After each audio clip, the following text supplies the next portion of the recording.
Hiya, it's Car Park Keith again. Ian, you know the routine. Yeah, I thought I'd name this one a bit different. To tattoo or not to tattoo. That's a gobful. You don't say that when you've had a few beers. To tattoo or not to tattoo. Yeah, and I might say something about remission. I think it's 16th of May 2025. Yeah, right. I've hang on a minute. I've got me reward. Oh, look at that lot.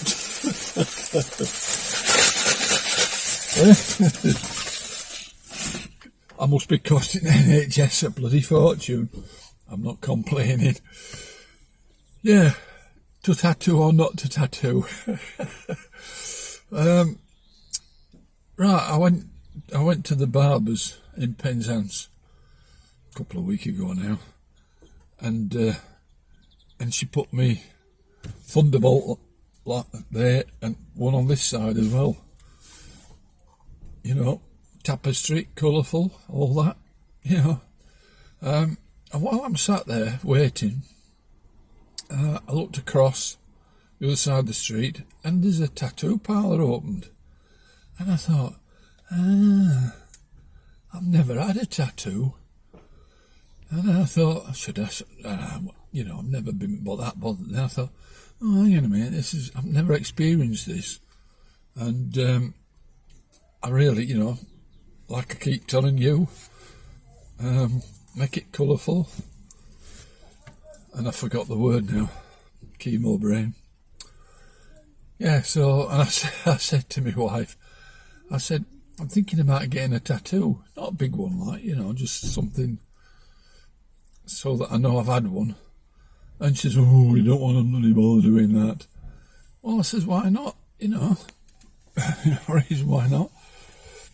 And what I'm thinking of, and I've been sort of churning it over.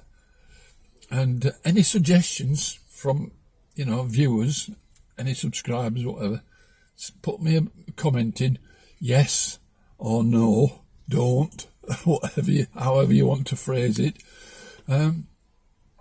Yeah, so what I thought was a red heart, not massive, deep, so it's a heart, a red heart, and then over the top my wife's name, and I'd do it in like an emerald green, because her eyes are stunning, beautiful eyes, emerald green eyes, come to bed eyes, I always said.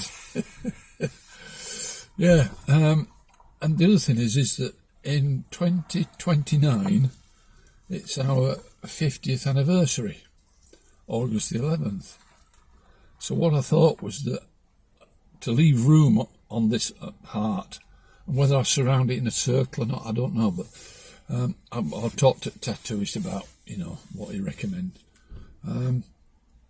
Because what I'd do in 2029, I'd go again, and I'd have 50 years put underneath to celebrate it. Because, it's one of my main goals to achieve 2029, August the 11th. And I'll have a big blowout. I'll smoke a cigar, I'll get pissed, whatever. Yeah, that's my plan. Make me tapestry. You see, it comes eventually. I don't know whether it's the age or they say it's chemo brain, but there we go. Yeah, and I'm keeping the surprise right while the end, because I've had my 3-month review. 9:30. I actually sat with a consultant, the Irish Einstein. Yeah, there's at Trellis there's what they call it now, the Cove, COVE, and it's basically a separate building, about the size of a sort of good-sized pair of houses, and it's for Macmillan nurses. And I didn't know, but they're actually employed by NHS. And what they do for anybody who gets diagnosed with cancer, they get referred. Well, actually what happens is that the oncology department send you a letter asking if you'll be interested. And you've got to reply to this letter. I can't remember if it was by phone or return. Saying that you would be interested in these sorts of things, which obviously I did at the time, because you're looking for information. And what they do is they run courses, so they get a group of you together, all cancer sufferers, and then they run a course. And I went on one, probably about 5 months ago. I found it very interesting, very helpful. And what they did with this one, it was called Hope. HOPE, and it was a 2-day course, 1 day a week effectively. So they did it last Tuesday, and then this Tuesday, because today is Thursday. Yeah, so you meet some very interesting characters, and I actually met a guy that was on the first course I went to, and it's astounding some of the stories that you hear. There was nobody there that was actually been diagnosed as, like me, terminal, and severe as me, advanced, metastatic. But they'd all got their own little stories, and gone through operations and radiation, and leukemia, and bowel issues, and so you get a good sort of cross section, and it's all confidential, so I'm not going to discuss any particular names or anything. But most helpful, because you get different perspective on your own situation from these individuals, and made friends. Some right nice guys, and we were very, very open and honest. So we were discussing sexual issues or lack of it, and the nurses did things like relaxation and how to plan things, stress, how to avoid stress, dietary health, exercise, sleeping, they cover every topic. So, and it's all, they give you a good sort of grounding of how best to manage your situation and to cope with everything that's happening.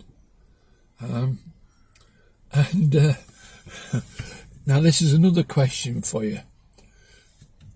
When you watch these videos that I do, and I've been doing now for 12 months, as a consequence, do you change how you live your life? Or do you benefit from what I'm telling you? And does it affect how you think? And I'll tell you why I've asked that question. I mean, put comments in, and I'll be interested. But I'll tell you why, because one of the guys said something, and I thought, bloody hell, I never thought about it that way. Anyway, so, beautiful day today. I've had to put the blind up. I've got windows open here. I don't know if you can see, I've got, because it's red hot, but it's one of them lovely cool mornings. It's going to be a real nice hot day today in England. So went to see me oncologist, 3 monthly review. Did my bloods last week, and he came in, Irish Einstein, lovely guy. It's not very often he comes because he's normally very busy, but he spent the whole sort of 20 minutes or so with me, which is good.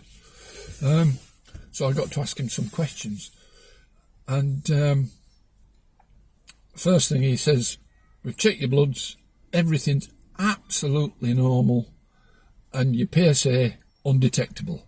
Ooh, I'm still in remission. Yeah.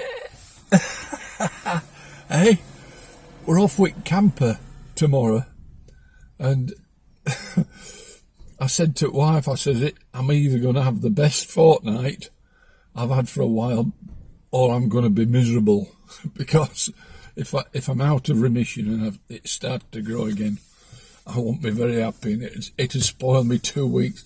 But we're going up near Port Isaac, which is where they filmed Doc Martin, and it's a place called Delabole. It's only a couple of 3 mile away, but we've done Port Isaac. We don't want to do it again. You know, it's not that spectacular. I mean, lovely scenery, lovely area. We parked in this sort of field, and we're overlooking loads of fields, and you can see as far as the eye can see, and sheep and things. And, you know, it's lovely, especially when it's weather like this. Yeah, one of the things I asked him, because it was going around in my head, because I've obviously, as you know, I've got 4 tumours on my spine. One of them at my pelvis level, which is against the nerve, but it's only just developing. 2 in my pelvis lymph nodes, and of course the prostate itself, which is still there. And if you remember, he described it, he said it's like Al-Qaeda machine gun nest. You kill Al-Qaeda and you're left with a nest. So effectively the tumours are still there, but they're not growing, they're not doing anything. So I said to him, I says, if and when it comes back, I says, will Al-Qaeda go to the same machine gun nests, or will they build new ones? And he says, either. He says, it depends. He says, who knows? He says, sometimes they'll go back to the same tumours, and, you know, and they'll become active again, start growing. He says, but you might have 1 or 2 new ones. And I says, it's just, I was wondering about radiotherapy, because there's this 3 tumour limit. I says, so if all my tumours suddenly became active again, I says, it would rule out radiation. He says, yeah, it's a possibility. He says, if you've only got 3 active tumours, new or old, it don't matter. He says, we can radiate and treat them that way. He says, but there's different drugs that would change drugs, you know, your tablets, to obviously, because the the cancer cells have found a way around those particular meds that I'm on. So you've got to change the meds to basically give them something different to fight, you know, or to attack them. The other thing was that, I don't know whether you know, but there's a DNA, it's called BRCA. And when I had my original biopsies, I asked them to test the samples, to do a DNA test on the samples and check for BRCA. And the reason is that when you get nearing the end, if you are BRCA positive, they know that if they treat you with this certain drug, it extends your life an extra, I think it's about 6 months. And it only works with people, this drug only works with people who are BRCA positive. And it's something like 25 or 35% of people gain an extra 6 months life. And I asked him this 6-8 months ago to do these tests, and he's never come back. So now I said, turn slight left and then immediately turn left. Oh, turn left, then immediately turn left. So I don't know what's happening here. Cars woke up. Yeah, so sorry. Hey, what? Wait a minute. Hey, Mercedes. How can I help? Oh, what is BRCA? Please log in with your profile. I'm waiting. Oh, well. BRCA is a subsidiary of the Rita Group, known as a leading supplier of rings and travellers for rings. Stop. How may I help you? Stop. There you go. I've shot her. Yeah, so effectively I'm BRCA negative, so I can't be treated with this thing. The The other thing, because I've been thinking about the calcium issues, you know, about loss of bones and things, and osteoporosis and broken bones, and, you know, goes around your head. So I said to him, what tests will you be doing in the future around my calcium? And he says, we'll just keep a check on your bloods, your calcium levels in your blood. He says, that will tell us if there's any issues. And he says, but your calcium levels are perfect. He says, they are looking now, the British Medical, there is a tablet that they're potentially going to advise you take one a week, that's actually assists in building bones. And he says it's not official yet. He says they are looking into it, whether they're going to actually advise that people like me go on this. So that was more or less it.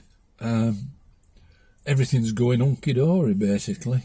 And he says, he asked if I must still do my exercises and, still keeping active. I said, yeah, blah, blah, blah. Anyway, so he was more than happy and, nice. As I said, really nice guy. Right, so the answer to question A. Do you get any benefit, or have you found that you change or do anything different when you've watched these videos? Right. And the reason I'm asking is that when I was talking to this guy, part of this sort of training course was that he had to tell me about all his issues, and I then had to give a talk to the group about him, and then I had to tell him all my issues, and he told everybody about me. So I told him about doing these videos, and he said, "You're an influencer." I thought, I've not thought about that way. I mean, I ain't got millions of bloody subscribers, I wish. And I thought, yeah, I can classify myself, and I'm an influencer. I influence everybody. So, hey, things you learn. So he actually said this to the group, and they all sort of smiled and, had a chuckle about it. Yeah. And interesting that they discussed me doing this and why I do it, and I use this as a means to vent and to help other people, and it helps me sort of, by talking about things, it helps me put things into perspective and sort my brain out, sort my own thoughts. Right, so Car Park Keith the influencer is about finished, I think. Yeah. Right, I'm going to upload this and I'm going to call it To Tattoo or Not to Tattoo. So, and then I'll put, this is my second remission, I think. Oh, anyway, I'll make a note on the title, because it helps me when I look back at these to, find the right one I want to watch again. Because I do watch them. I keep going back and watching some because it reminds me what went off. I was watching some last night. Anyway, enough's enough. You know what I always say, as your lovely influencer, life is a rich tapestry. Make it colourful. Get a tattoo or not a tattoo. Your choice. And your health. It's your responsibility. Right. And look after yourself, won't you? Oh, shout out to me foreign watchers. I've got Isa in Marbella.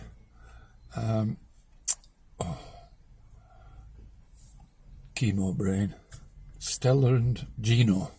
I forgot your name then, Gino. It was an Italian restaurant owner and his wife. Marius, shout out to you in Romania. and I know that there's people from America, and I can't remember all your names offhand, but you know, I value your inputs and watching these. Okay, now, so that's 20 minutes, and I can see from it, because I've had my eye done, and I can read that from it. If I shut that eye, 20 minutes, 25 seconds. There you go, you see. Right, yeah, so love you all, and hope you have a good time, because next 2 weeks I'm going to enjoy myself and watch the, what do they call it now? The singing thing where they all sing in Europe. Eurovision. It's on this weekend. So, bye now.